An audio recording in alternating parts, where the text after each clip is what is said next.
Sukodadi. Alhamdulillahirabbil alamin, puji syukur kehadirat Allah yang mana pada hari ini kita masih diberi nikmat sehat sehingga kita hari ini bisa bersilaturahim, bisa belajar, bisa bertolabul ilmi di sini di Sekolah Wirausaha Nasyatul Aisyah.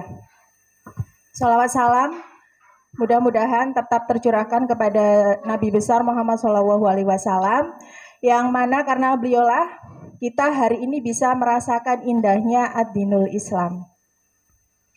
Hari ini merupakan suatu kebanggaan serta kehormatan buat saya karena hari ini saya bisa hadir di tengah-tengah teman-teman Ayunda NA Nasyiah Sukodadi, cabang Sukodadi ya, di Sekolah Wirausaha Nasyatul Aisyah yang diselenggarakan Universitas Muhammadiyah Lamongan bersama juga dengan NA Nasyatul Aisyah Sukodadi. Tepuk tangan dong untuk Unga dan NA Sukodadi. Oke. Sebelumnya saya mau memperkenalkan diri dulu karena memang ada yang udah kenal, ada yang belum ya, ada yang udah basic banget di sini tadi udah ngelibas sebentar, rumit sebentar. Tadi udah terus ini buat teman-teman yang belum kenal, perkenalkan nama saya Ida Dwi Kurniastuti. Kalau biasa nama panggungnya kalau di sosial media biasanya disebut dengan Dayita. Jadi Dayita itu nama brand hijab saya yang saya gawangi saat ini sudah berjalan hampir 6 tahun ya, udah lumayan lama. Nah saya domisilinya di Kedul, Sukodadi Lamongan. Jadi saya asli orang Kedul, bukan asli sih sebenarnya sih, pindahan ya.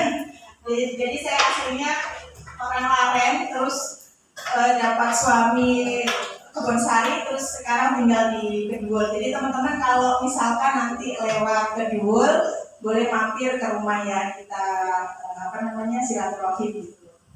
Nah, saya seorang ibu rumah tangga, jadi saya seperti teman-teman di sini pada umumnya saya seorang ibu rumah tangga dan saya aktif di bisnis online sejak tahun 2012.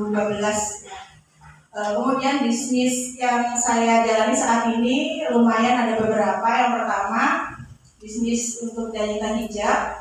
Kemudian saya juga seorang fotografer freelance. Jadi di sini saya fotografernya bukan kayak foto wedding gitu ya, bukan. Jadi saya fokusnya di genre foto produk. Gitu. Jadi biasanya saya bekerja sama dengan brand-brand tertentu, misalnya kayak skincare, kayak makanan, kayak gitu. Saya bekerja samanya jadi kerjanya kayak gitu, motret produk kayak gitu ya. Kemudian saya juga masih fokus di produksi akademika, jadi masih juga ngurusin produksi kacang-kacangan, cemilan, snack. Kalau teman-teman mungkin dulu sering belanja di Cendana itu dulu saya soalnya di situ di Lamongan dan di banyak minimarket. Cuman untuk saat ini saya fokusnya ke online semua ya. Jadi hampir semua ini yang saya kerjakan bisnis yang saya kerjakan itu saya fokusnya ke online semua. Nah, nanti kita di sini bakal belajar bareng-bareng. Jadi kita nanti bakal belajar kayak apa sih bisnis online itu, kayak gitu ya, semacam itulah nanti. Terus kemudian karena saya fokus di foto produk, saya juga ada kelas fotografi online. Jadi kelasnya itu namanya JKS, Jempol Kreatif Squad. Jadi di sini bukan cuma untuk kelas fotografi aja, ada kelas desain, kelas macam-macam. Jadi saya bekerja sama teman-teman saya gitu. Nah udah kayak gitu aja perkenalannya ya. Nah ini tadi saya mau sedikit siaran nih sama teman-teman. Nah ini biar nggak lemes, aku mau tes dulu nih teman-teman di sini. Apa kabar teman-teman?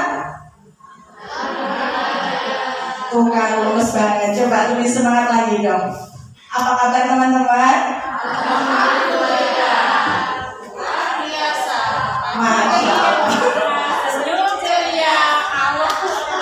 Yesnya nggak ketinggalan ya. Iya.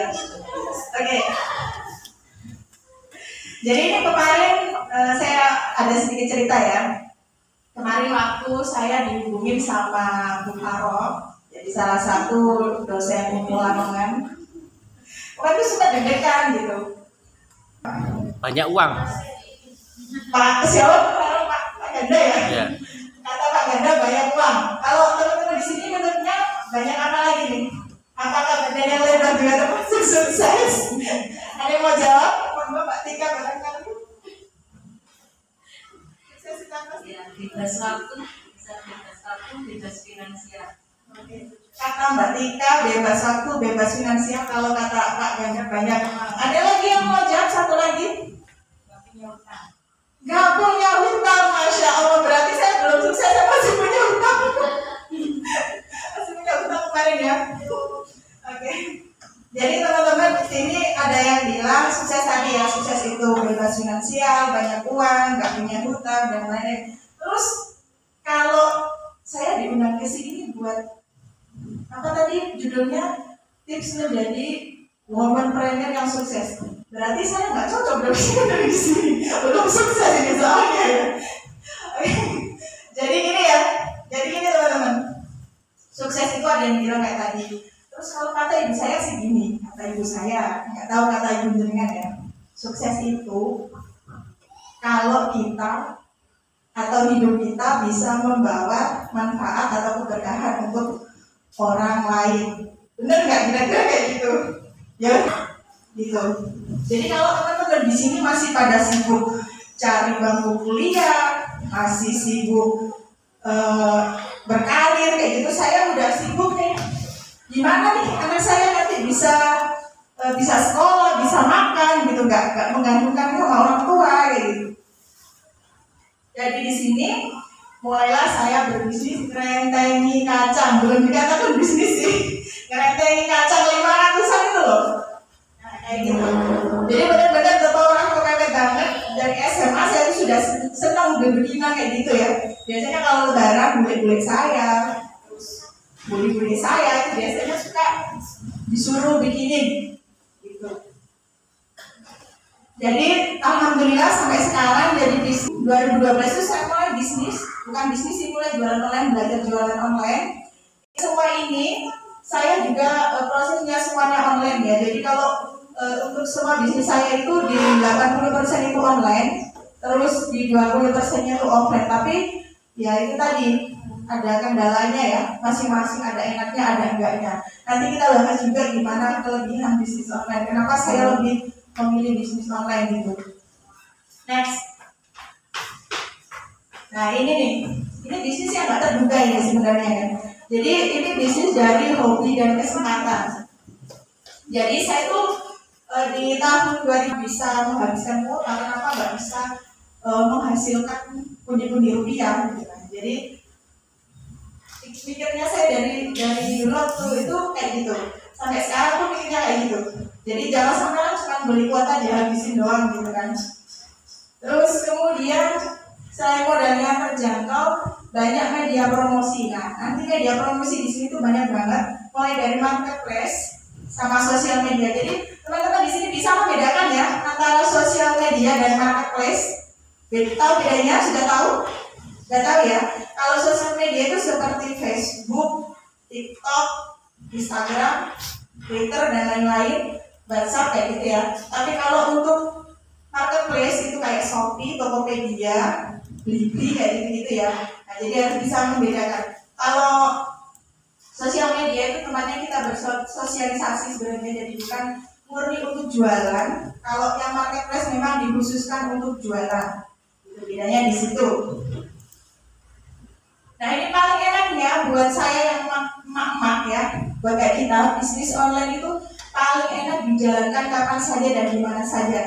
Tadi saya sebelum berdiri di sini sebelum chapter saya bisa update status. Udah bisa jawabin beberapa customer yang beberapa 2 tepuk 3 2 kali tepuk 1 2 3 pandai tepuk. Ya wes gak apa-apa, yang penting ngantuk ya. Next Kak.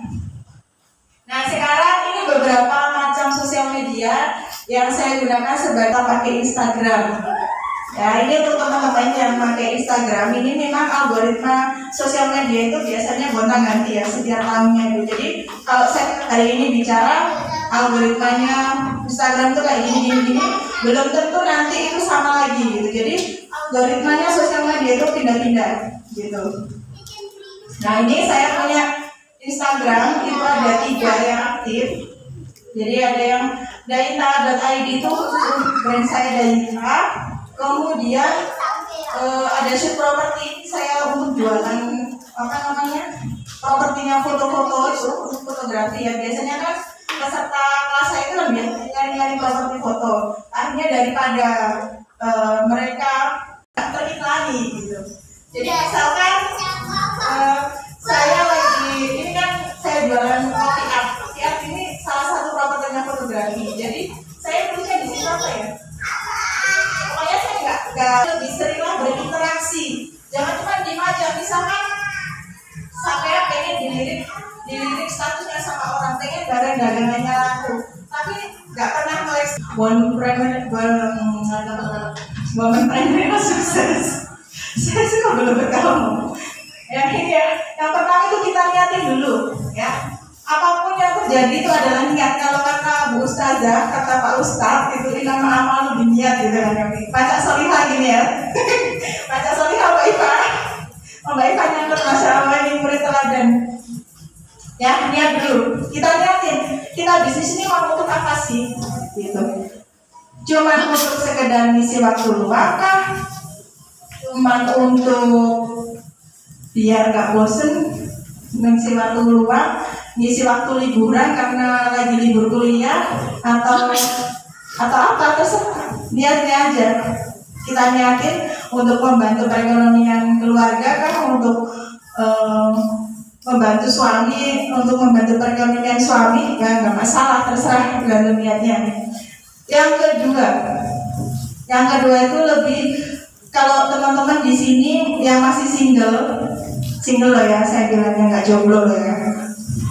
Yang single wajib dapat restu dari orang tua, dan yang sudah menikah wajib dapat restu dari suami. Ini penting banget. Kalau untuk orang tua kan sudah pasti ya, mereka yang bertanggung jawab sama kita. Tapi kalau untuk suami, nah ini menikah itu kan untuk seumur hidup ya kalau bisa ya. Ya nggak? Mau menikah seumur hidup kan? Untuk seumur hidup kan? Nah ini jangan sampai kalau kita bisnis itu diam-diam di belakang suami kita, terus tiba-tiba ya naudzubillah ya kita punya hutang di bisnis kita, terus suami nggak tahu, terus kan akhirnya menyebabkan perpecahan dalam rumah tangga. Nah, itu kenapa kita penting sekali untuk meminta izin kepada suami. Jangankan jauh-jauh ya, misalnya kita mau berangkat ke sini aja loh, teman-teman yang lain minta izin nggak tadi? Suaminya pada tahu nggak kalau ke sini? Tahu dong, kita kan NA ya. Ayo NA masa ini sih, masa nggak minta izin sama suami. Jadi hal-hal yang sebenarnya nggak terlalu penting, tapi ini penting banget buat bisnis kita ya. Jadi misalkan kalau saya sama suami biasanya saya tiktokan tahu suami saya. Dimarahin nggak? Ya kalau aneh-aneh ya dimarahin gitu.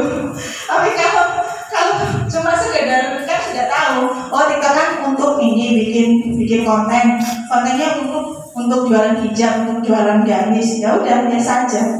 Jadi tapi saya juga begini, saya nggak mungkin tiktokan, saya nggak mungkin jadi orang yang freak, jadi orang yang cringe. Tapi kalau saya nggak jualan ngapain gitu? Ngapain saya eksis di sosial media kalau saya nggak jualan?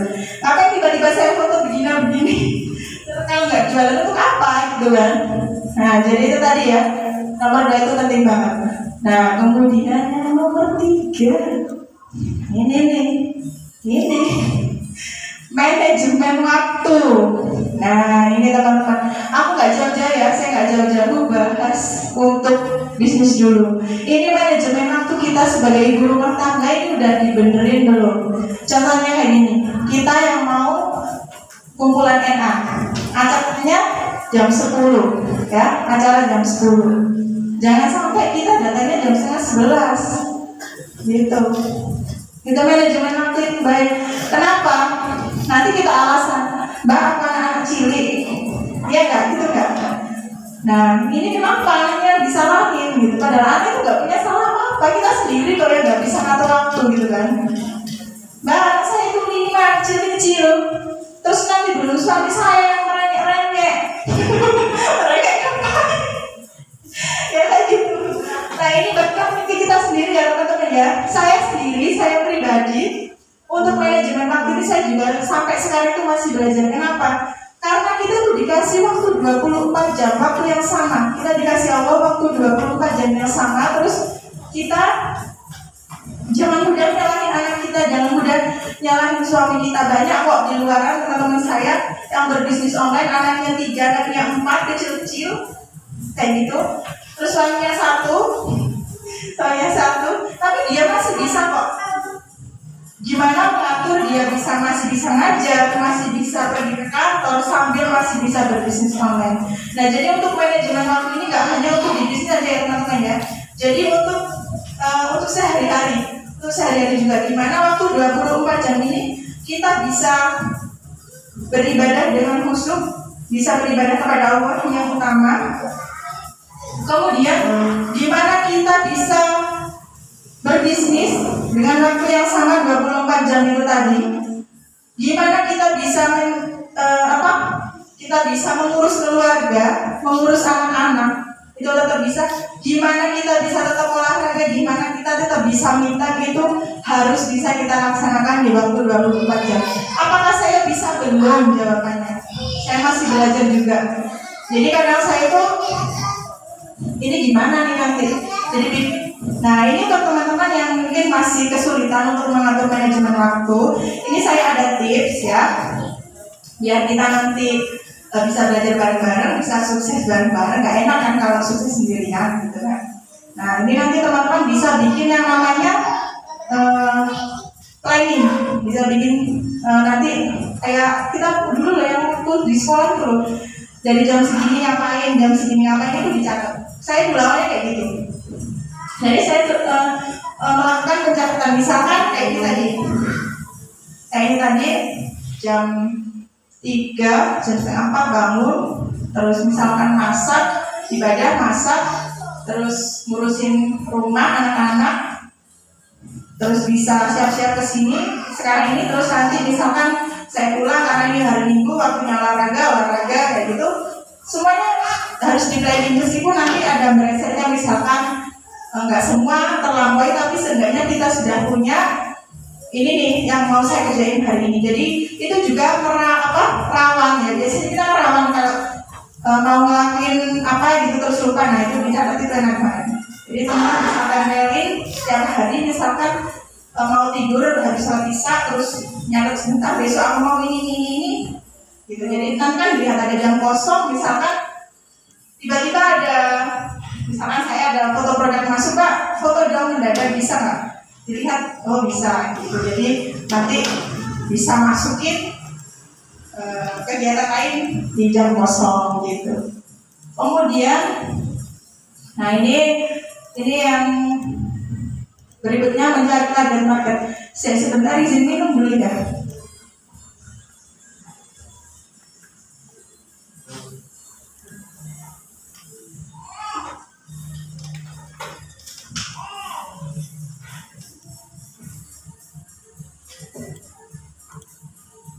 Oke, lanjut. Masih semangat? Mau tebak-tebak lagi? Enggak ya maksudnya? Oke, selanjutnya mencari target market. Target market itu apa sih? Target market itu adalah calon pembeli produk atau jasa kita. Nah, ini perlu dicari gitu. Tapi sebelumnya kita harus menentukan produk apa yang akan kita jual. Ini lupa nggak kecatat. Jadi menentukan produk atau jasa apa yang akan kita jual. Nah itu penting. Misalkan kira aja nih. Tapi kalau menurut saya bisnis itu harus sesuai dengan jangan ada kata terpaksa. Misalkan kalau bukan passionnya di situ ya udah jangan. Jadi kita nggak akan mencintai suatu hal kalau kita memang awalnya nggak suka gitu. Ini bukan perjodohan kayak di novel-novel itu ya yang tiba-tiba nanti akhirnya seneng gitu. Enggak, kalau bisnis itu menurut saya itu dari awal itu wajib seneng dulu, wajib suka dulu. Misalkan kita buka toko baju misalkan misalkan buka makanan. Kalau sampai pada dasarnya nggak suka baking, nggak suka cooking, ya ngapain buka bisnis makanan? Takutnya cuma sak geradakan aja, seketika aja gitu kan. Nah, sama buka misalkan yang saya tahu di sini ada Mbak Ika di sini buka jualan baju online, jualan baju offline dan online. Nah kalau dia nggak passionnya di situ, saya kira nggak bakal bertahan sampai beberapa tahun gitu ya Mbak Ika ya. Passion dulu, jadi kesukaan dulu, cintai dulu apa yang akan kita kerjakan, nanti insya Allah berkah gitu ya. Nah ini tadi target setelah menentukan barang yang dijual, kita menentukan target market. Nah ketika kita sudah memutuskan untuk, misalkan saya di fotografi ya, di fotografi itu macam-macam genrenya, ada baby newborn, foto bayi baru lahir, ada foto manten, foto prewed, ada foto produk, ada fotografi. Itu juga kita harus menentukan kita mau ambil yang mana gitu. Nah kalau saya lebih memilih ke foto produk karena menurut saya target market saya itu perempuan-perempuan yang produktif gitu. Jadi mereka banyak yang bebikinan, misalkan bikin kue-kue kayak gitu kan butuh, kalau dipasarkan di sosial media kan butuh foto yang menarik gitu ya. Jadi ya udah saya pilih ini, saya pilih foto produk aja deh, karena saya tak mikirnya kalau misalkan saya pilih foto wedding ya bisa sih saya foto, cuman saya mikirnya kalau saya mesti harus angkat-angkat peralatan ke terus, terus ngurusin segala macamnya, itu kan ribet banget ya. Kalau bisa seorang ibu rumah tangga ya, kalau foto produk kan enak dikerjain di rumah, itu harus benar-benar kita pikirkan gitu. Berikutnya gimana sih cara cari target market? Nah, ini ada yang mau jawab nggak? Kira-kira gimana cara cari target market? Di sini biar nggak ngantuk dong yang belakang dong. Kira-kira siapa jadi yang jualan di belakang? Ada yang jualan online? Yang di belakang? Nggak ada. Nggak ada. Oke, jadi nggak apa-apa, nanti setelah ini dari sini barangkali makan mau lebaran, terus nyoba belajar jualan online nggak masalah kan, sudah dapat ilmu dari sini dari kemarin 2 hari itu ya, kan udah dapat pengalaman macam-macam tuh. Nah ini cara cari target marketnya itu satu ya. Ini berdasarkan pengalaman saya aja sih sendiri. Jadi saya nggak tahu ini menurut pakar-pakar bener apa enggak yang saya lakukan, tapi ini saya sendiri cara saya sendiri. Tadi kalau untuk di WhatsApp jangan lupa saling save ya. Itu tadi yang pertama. Kemudian jika di sosial media lainnya, biasanya saya di Facebook itu saya bikin hashtag, di Instagram, di Facebook itu kita bikin hashtag. Nah hashtag itu fungsinya apa sih? Hashtag itu adalah pengelompokan suatu produk. Jadi pengelompokan, misalkan saya posting foto produk gitu, saya kasih hashtag foto produk Lamongan, fotografi, terima jasa foto produk gitu hashtagnya. Nah jadi orang-orang yang akan mencari jasa semacam itu pasti diketik di pencarian. Sama kayak kita kalau beli baju ya, ini untuk misalkan hijab topi gitu misalkan, nanti kan akhirnya muncul. Nah itu tadi, jadi setiap posting jangan lupa dikasih hashtagnya yang memang untuk mengklasifikasikan barang kita ya gitu. Misalkan hijab topi syar'i gitu, nanti keluarnya produk kita banyak, nanti tinggal orang mau pilih gitu. Nanti tinggal itu kasihnya Allah ya, mau pilih produknya siapa itu kan tergantung Allah yang maha membolak-balikan hati kita. Yang penting kita udah berusaha gitu. Kemudian saya punya cara lagi, cara yang agak aneh. Jadi saya dulu itu pernah nulis di, kalau teman-teman yang suka literasi itu di Facebook itu dulu sebelum jadi aplikasi itu ada yang namanya KB. Kalau sekarang kan aplikasi ya berbayar ya. Dulu itu ada grup komunitas bisa menulis. Nah, saya di situ tuh nyoba nulis meskipun tulisan saya tuh bodoh karu-karuan ya. Nulisnya itu nulis semacam kayak cerita bersambung, kayak novel gitu. Jadi di situ saya nulis Karena ceritanya bersambung, itu sengaja saya bikin lama karena memang juga saya kesibukan yang lain ya waktu itu. Itu banyak banget inbox yang masuk kayak gini. Mbak, kapan nih udah baper, kapan diterusin ceritanya gitu. Akhirnya mereka itu pada nge-add Facebook saya. Nah itu termasuk seperti itu ya. Mereka itu nge-add Facebook saya, akhirnya kita berteman. Dan alhamdulillah sampai sekarang itu ada beberapa yang jadi reseller saya yang loyal, pembeli yang loyal. Jadi misalkan saya habis launching apa gitu kan, Mbak ini berapa gitu. Itu mereka yang dari awalnya kita nggak kenal itu gara-gara hal-hal sepele kayak tadi itu gitu. Jadi saran saya untuk masuklah di berbagai komunitas, termasuk untuk NA kayak gini ya. Ini secara nggak langsung kita dapat target market loh di sini. Nah di sini makanya nanti misalkan kan teman-teman apalagi di sini kan satu kecamatan ya. Jadi bisa dong langsung minta saling save nomornya kayak gitu. Di save nomornya nanti kan lihat-lihatan story. Nah itu juga salah satu trik mencari target market. Jadi jangan abai gitu. Kalau misalkan ini kita dikasih kesempatan silaturahim, sudah ada hadisnya juga kalau silaturahim itu apa Mbak Ika? Aku lupa. Ya, kalau silaturahim itu memperbanyak rezeki kayak gitu ya. Lupa saya. Mbak Tika nggak ada, soalnya mau tanya orang yang nggak ada. Ya kayak gitu ya. Jadi itu ini adalah salah satu kita berkomunitas ini juga salah satu cara untuk mendapatkan target market. Kemudian selanjutnya setelah kita dapat target market, kita membuat yang namanya membuat kolam prospek. Jadi kalau kontak kita udah banyak, teman kita udah banyak, ini mau diapain gitu ya? Mau diapain? Dihubungin aja gitu. Jelas mereka menghilang. Nah ini kita kasih sesuatu yang manfaat, misalkan kita kasih sharing-sharing, kita yuk gantian sharing yuk, gitu juga bisa ya.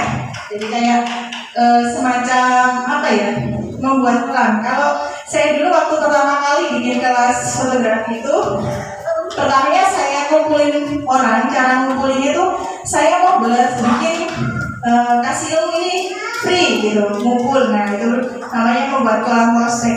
Terus akhirnya nanti ketika ada kelas berbayar, mereka juga sudah banyak yang mengikuti gitu. Jadi itu namanya membuat kolam prospek. Kemudian selanjutnya personal branding. Nah, personal branding sama product branding itu beda ya teman-teman ya. Kalau personal branding itu saya ini ide itu mau dilihat sebagai siapa sih gitu. Kalau misalkan kita guru misalkan di sosial media misalkan kita guru ya kita tampakkan kalau kita ini guru, kita sehari-hari bercerita tentang kegiatan kita mengajar, misalkan menceritakan tentang keriuhan kita gimana membagi waktu antara mengajar dengan mengurus anak misalnya kayak gitu.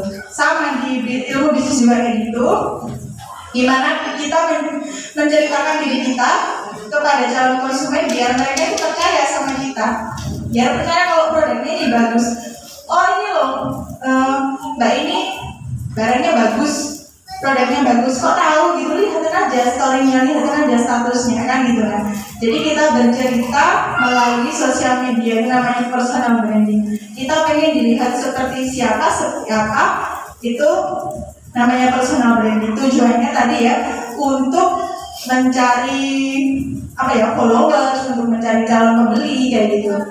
Terus satu hal yang wajib kita perhatikan ketika kita personal branding itu kita bikin diri kita beda gitu. Jadi kita dikenal orang itu kita dia beda. Misalkan teman-teman tahu yang punya Facebook, ada yang tahu siapa namanya? Saya lupa siapa namanya yang punya Facebook. Siapa? Ada yang tahu nggak yang punya Facebook itu? Mak, ya. Mbak siapa tadi? Oh, Mbak Mega ya. Ya, Mak itu kaya ya punya Facebook. Penggunanya hampir berapa juta ya, berapa puluh juta. Nah itu dia kalau kita pengen tahu Mak itu kan biasanya penampilan itu ya cuma pakai kaos warna navy itu kan kemana-mana satu lemari. Nah itu termasuk personal brandingnya dia gitu. Jadi dia itu bedanya dari situ. Terus lagi Ahmad Dhani. Ahmad Dhani tahu nggak? Sorry ya kasih contoh gitu yang tahu kan kayak gitu. Jadi Ahmad Dhani itu kan modelnya orangnya kan kayak kalau orang nggak kenal sombong amat sih orang ini kan gitu ya. Tapi dia personal brandingnya di situ. Jadi dia harus mereka keluar di situ gitu. Jadi ketika kalau banyak orang yang menganggap dia sombong, kenapa ketika dia konser bisa dihadiri oleh 75.000 orang gitu kan pertanyaannya. Jadi di situ personal branding itu buatlah kita tampak beda di khalayak umum kayak gitu. Pokoknya misalnya tanya Mbak Afi siapa sih?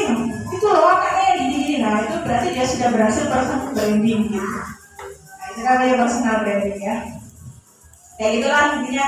Mungkin nanti ada kesempatan di sekolah wirausaha Indonesia Malaysia bikin kelas misalnya khusus personal branding, khusus kayak apa kayak gitu nanti mungkin ya mungkin. Kemudian 7 setelah personal branding kita interaksi sosial di sosmed. Nah itu tadi yang saya bilang jangan lupa jempolnya ini disedekahin sedekah jempol buat komen, buat nge-like statusnya orang, buat komen-komenan gitu ya. Biar kita itu akrab sama calon target market kita gitu. Jadi pokoknya jangan sampai pelit jempol lah kalau di sosial media gitu. Kemudian berikutnya membuat konten promosi yang menarik. Nah ini meliputi ada foto, video, status dan caption juga. Terus kemudian endorse artis atau selebgram. Ini juga sangat berguna ya untuk menunjang kayak kemarin di sekolah kita di sekolah wirausaha NA ini kemarin kita sudah belajar bikin Canva. Dari Canva itu kan desain itu salah satu penunjang juga ya, salah satu penunjang untuk bisnis kita. Nah setelah itu foto, video juga macam-macam bisa editnya bisa di TikTok, bisa di CapCut, bisa di Canmaster dan lain-lain. Kemudian endorse artis atau selebgram ini pengaruh sekali sih menurut saya. Kenapa? Karena viewers mereka tuh banyak, followers mereka banyak. Jadi gak ada salahnya kita bekerja sama endorse artis atau selebgram ya. Nah ini biasanya yang agak sedikit mengeluarkan biaya sih, ya nggak sedikit ya lumayan gitu.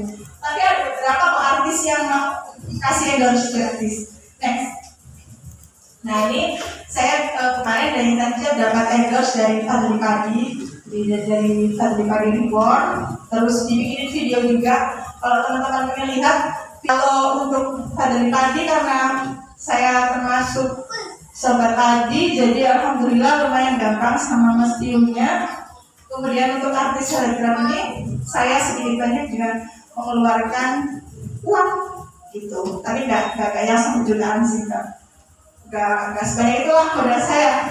Nah kayak gitu teman-teman ya, semoga nggak ngantuk nggak dimakan jajannya sambil minum. Ini sudah materi terakhir.